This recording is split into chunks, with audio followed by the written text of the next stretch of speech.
The hardest part really for regression is what we did yesterday. Remembering how to interpret the slope, how to interpret the y-intercept, how to interpret the r-squared. So if you get that down, and I gave you that little cheat sheet for that to help you, the actual hypothesis test is really easy. So this first page, pretty much everything is there for you. I'm just going to quickly go through it. You can read. I won't totally read it to you. But the first thing it gives you is the linear regression model. Okay, what does a model mean in stats? Yeah, or what does parameters mean? Population. Yeah, the model is a prediction or an estimate of what the population looks like. So this means this is the equation for the population. It looks like that. So does that look anything like the linear model that we've been using? No. No. So let's right underneath that. We always use the linear model or the linear equation for a sample, which looks like this. It's y hat. What's the hat mean?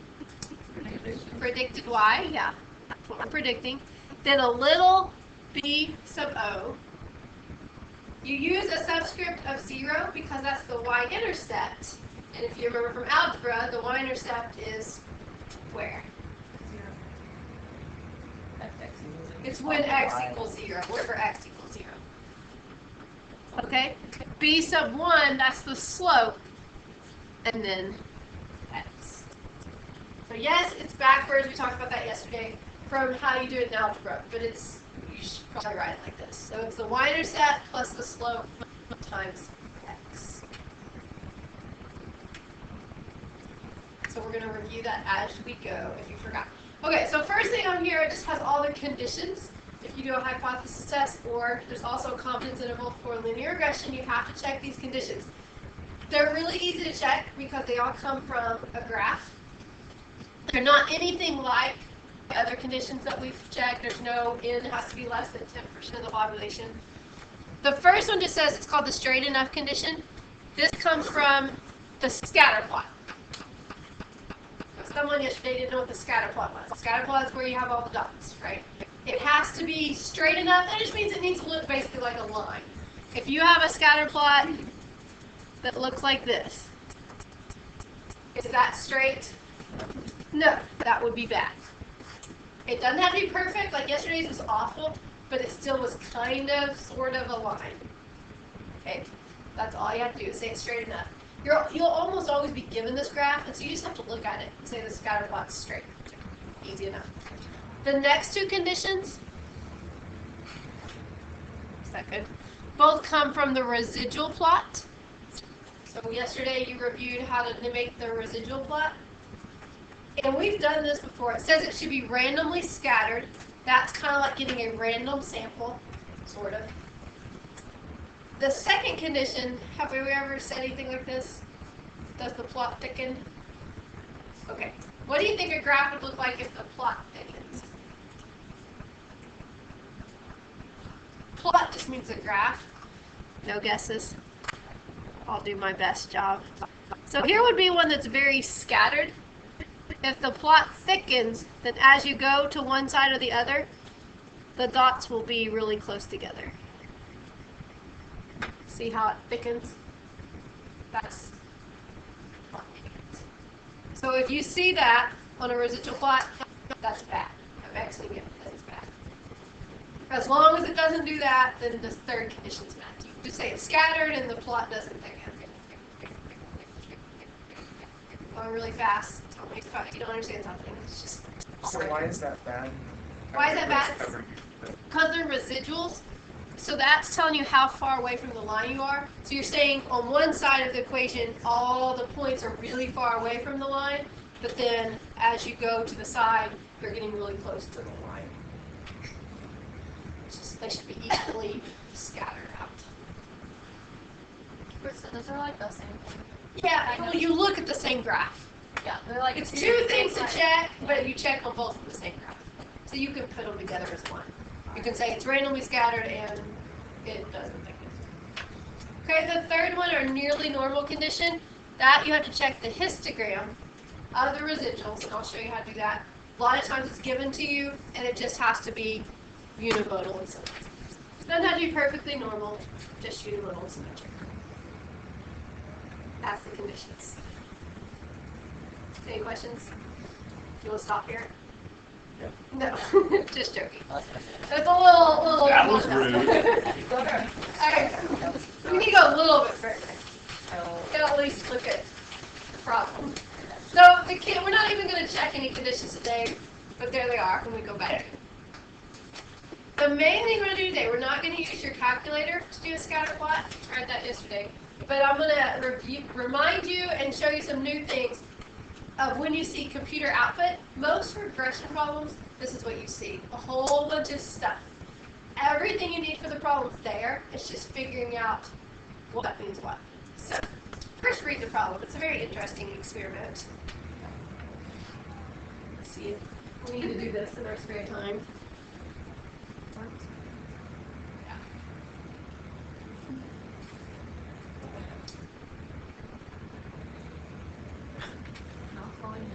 Okay. Yeah. Wait, what?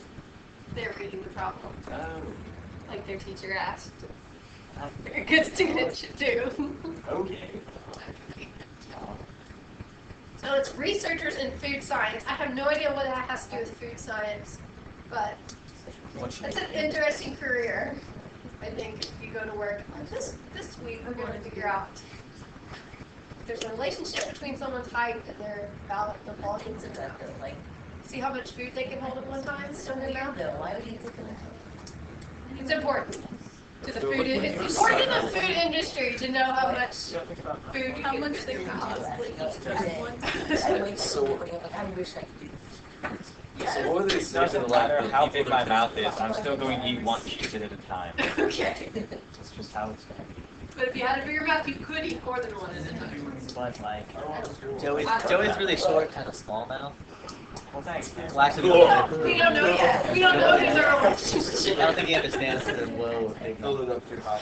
I don't yet. Okay. Anyway. More like we're some water talk. I guess. I don't know how they measure so much food in your mouth. Okay. So what, can you tell by looking, what are our two variables in this problem? Well, Height and mouth volume. Good. If you were going to graph these, which one is X? Okay, which one are you trying to predict? The mouth volume. Mouth volume, so that's not X, it's That's Y. Y. It's I thought you were. Y. Okay, so that's Y hat. Aren't you doing that? Well, we're trying to see if someone's height can be used to predict the volume of their mouth. Also, it says dependent variable is mouth volume. So you look for that. So what is the other variable? Oh. Height. There it is. Height. Now, this chart's a little weird. Underneath variable, it says intercept. So if I said, what are the two variables? The two variables are not the intercept and the height.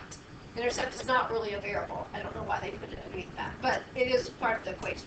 That's your y-intercept.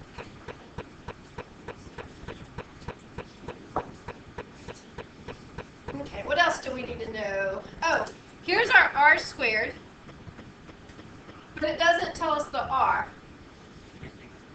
But you guys are pretty smart. Could you figure out what r was from that?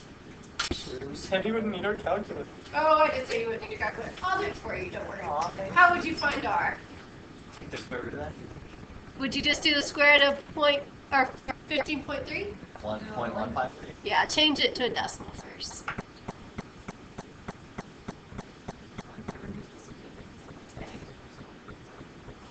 Okay, what does r tell you?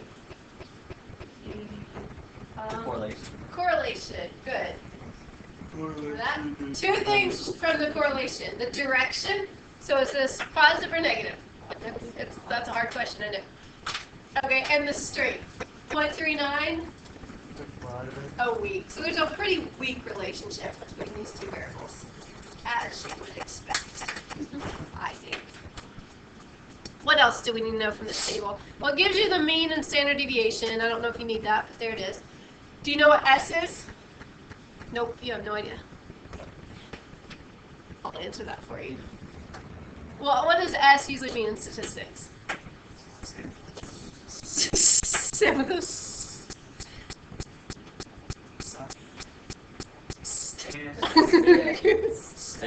There we go. Statistics. Good job. Statistics. It's the standard deviation of the residual. What is that?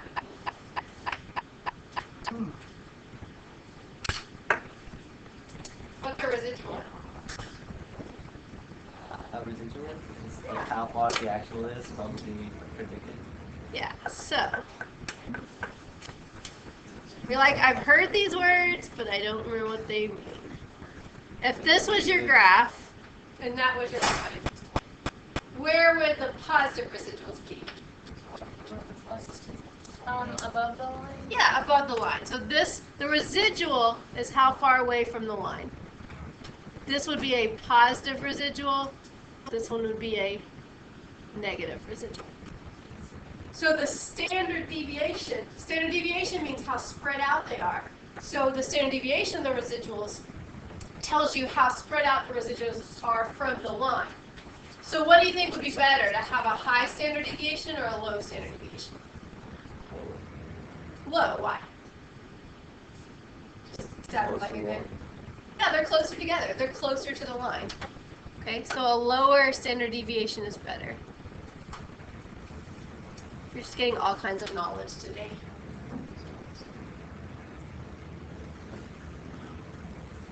Okay, the next thing it tells you is the degrees of freedom.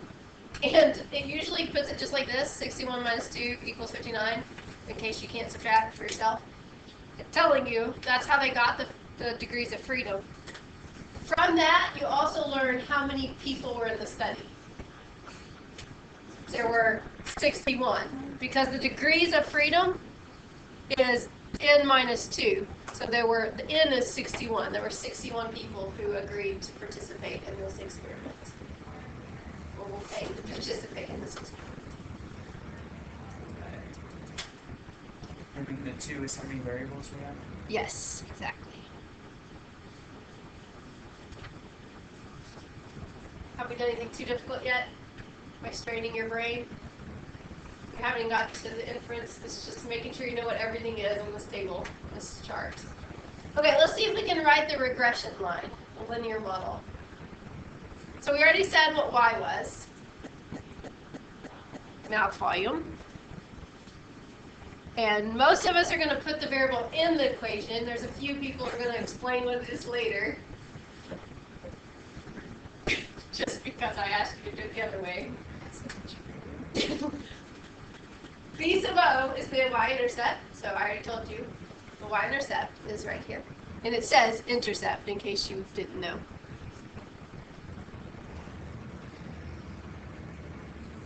B sub 1 is the slope. Do you know what the slope is? 60. Yes, 61.4 right here. Okay, if you wonder how she knew that, I don't know how she knew, but do you remember the word coefficient from algebra? What's coefficient mean? One that It's the one that goes before the put in front of variable. it every Yeah, it's what's in front of the variable. So it's saying the coefficient of the height. Well, guess what? The next thing I'm going to write is height. The coefficient of height is 61.4. The coefficient of the intercept, that's dumb because there is no coefficient to the intercept. It just is the y-intercept. So that's the equation. Okay, that is all stuff that you kind of already knew. You at least learned at one point. Before last semester, when we did this, it was a long time ago. It was like chapter 8, I think. I had you just mark out everything else or ignore everything else. Now we're going to use the rest of that data. Do you see anything that relates to what we've been doing lately? Any words? degrees of freedom. Degrees of freedom? P-value. Yeah. T. We had to talk about that. You don't have to say it just because I'm underlining it. Mainly the p-value, right? Haven't we been finding the p-value now for a while? I'm glad you're paying attention though. Very good. Okay. Talking about T. Now let's get down to the new stuff. Is the T ratio the same as T value? Yeah, to the t. T squared. Okay, the hypothesis test is called a linear regression t-test. There it is. There it is. And it tells you on these notes that the null hypothesis, so the hypothesis test is about the slope. Okay? The null hypothesis is that the slope is 0. The way you write that, you can write these in symbols. It's really easy.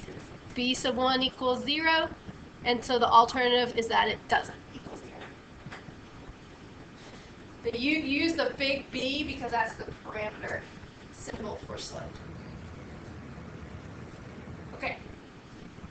This is really an algebra question too. Just think about why the null hypothesis is that the slope is 0. Fall asleep on me. Yeah, I know. Cameron, what kind of line has a slope of 0? Kind of like a horizontal line. Job. Yay! A horizontal line. So if something is basically has a slope of 0, like if it was this, if it was height and mouth volume, and it had a slope of 0, what does that say about people's mouth volume? There's no correlation. It stays the same. Right, it doesn't really change. A short person and a tall person has about the same mouth volume. So that's why we're saying that the slope is 0. We're basically saying there's no association or there's no relationship between the two. Between the two variables. And so I'm not even going to write it, but the alternative would be that there is an association.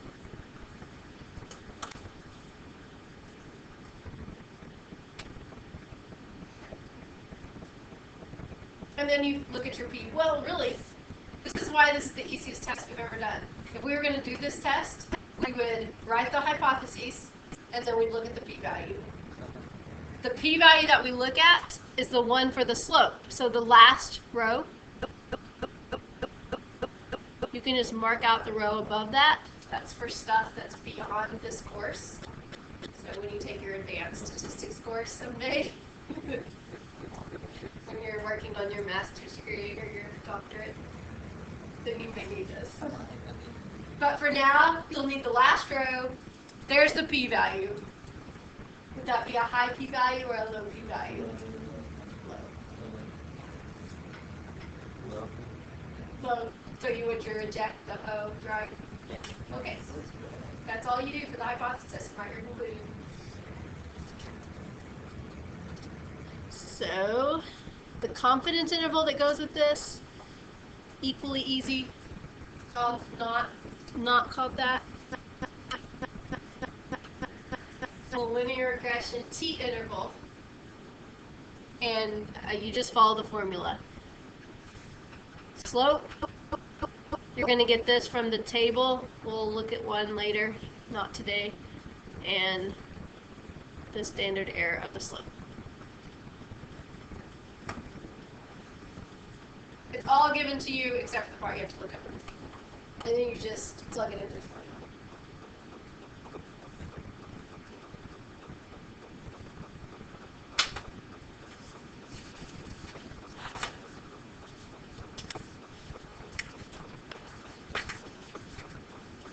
Okay, this is where you get to choose. It's not one yet. We can either do the next page and stop there, and then, or we have to do the next 2 pages tomorrow. Well. You look at Do this page. just the next page, just the one about Mr. President, just the next example. Yep. Okay, and then that way, all we'll do tomorrow is 1 page and we'll be done. So lots of extra time. I think that's a good decision. It's a great decision. Good job, guys. We did I that. didn't ask you if you wanted to ever do it. do this week. I know. It's the end of the semester. We're almost there. We really have. Let's do. Let's do. What's your favorite color? Just Blue. Blue? Yeah. Just like blue or just No, light I shade of like, blue? like the marker bright blue. Yeah. Why? Questions. Just prying on That's my a good mind. question. Let's Finish these notes. Okay, quickly read the problem, or if you don't want to, just skip to the bottom and we'll talk about the questions. Skip to the bottom. Okay, fine by me. I'm getting lazy too, so we can do that. I think we can figure out what the situation is. I'm sure it's not that difficult. So A says explain in words and numbers what the regression means. The regression is the equation. So let's write the equation for the line. We don't have to write what I'm writing right now. I'm just rewriting the equation. So now you might have to look at the chart or read the question to figure out what is y. This problem. Person responding yes. Yes. The There you go. percent who said yes. Now we're thinking. How did you figure that out? Why? Because. It's why. Oh, you just looked at the graph. Nice. That's one way to do it. It also says dependent. Dependent variable is yes. So we're just rewriting the. We're just writing the with equation. context. Mhm. Okay. Well, I'll show you what else it's explained. Pretty much, yes. What is B sub O? Negative 5.5.6. Right, and here's another reason why you should keep it in this order. Look, they're in order. This is the slope, or this is the y-intercept, this is the slope. Put them in the same order they're written. Underneath coefficient, it's negative 5.6 plus the next number is 0.999, which we could round to 1. 1. And what is x? Here. Here. Do we have to specify that it's like the last 2 digits of the year, or? Huh, good question. I don't know, because I didn't read the question, remember? Read the problem. No, I think we're good. We can just say it's year. It says 37 is 1937. Yeah. It would be different if it was like the year since 1940 or something like that. But since year since 1900. Okay. It also says to explain in words what this means. The most important part of this is the slope. So just interpret the slope. So I gave that little green paper yesterday about the slope. You don't have to get it out if you don't have it. Slope is easy to understand. You know slope from algebra. The slope is 1. Rise over run. So what's going up? Percent responding? Yeah, the y. So the percent responding yes. Since it's positive, it's increasing by 1. By 1. That's your slope. That's my slope. So the percent responding yes increases by 1 per year. We're getting more progressive. I guess more people are willing to vote for a woman president as the years go on. That's A. 3 more. Almost there. Mainly because it said 2 on the problem. Oh no, I know, but it's just Yeah, pretty much. Why? Just to make your life difficult. You're so pessimistic. Everybody smiles all the time. Come on. My bad. It's okay. Time for the hypothesis. Stuff. The hypotheses. E1 equals 0. Yes, the hypotheses for linear regression, always the exact same thing. Don't even have to think about it. Yeah. Finally, something you don't have to think too hard about. Could you write it in words? You have to. There's association. No. No association between. Which one is an association? First one and the Second second one. one. Yeah, slope is 0. That's a flat line. No association. Do we have to write, I mean, is that something we need to have? It says it Well, it says 2, Oh, so. We know how to do that. If it doesn't say, you can do one or the other. It's I'll put in fine. my headphones and y'all can make. And so alternative. I didn't. I don't. State your conclusion, okay? Okay. And if it says it in words here for you people who don't like to write and are getting lazy, you can just write the null hypothesis in your words. Most people understand that alternative means the opposite. So if the null hypothesis is no association, then everyone should be able to figure out what the alternative is. And that is on the AP test as well. If you write the null in words, the alternative is just the opposite. Okay.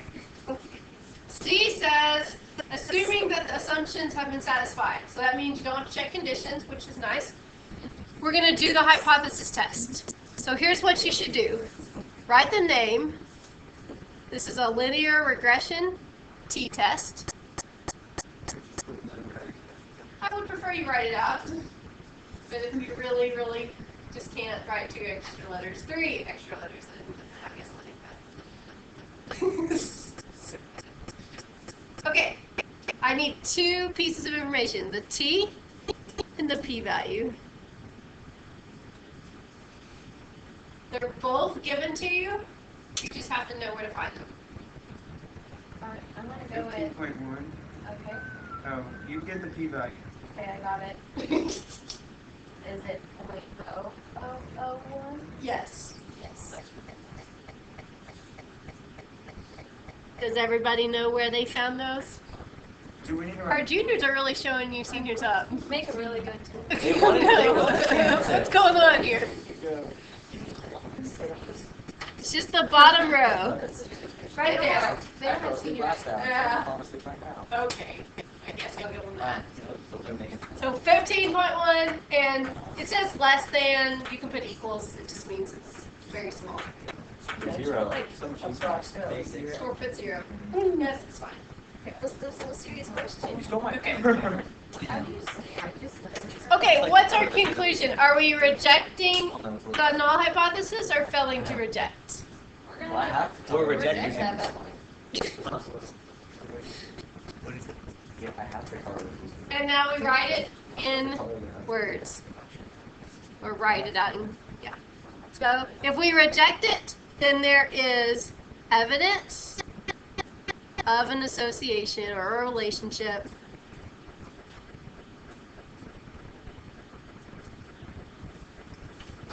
between, We have to put,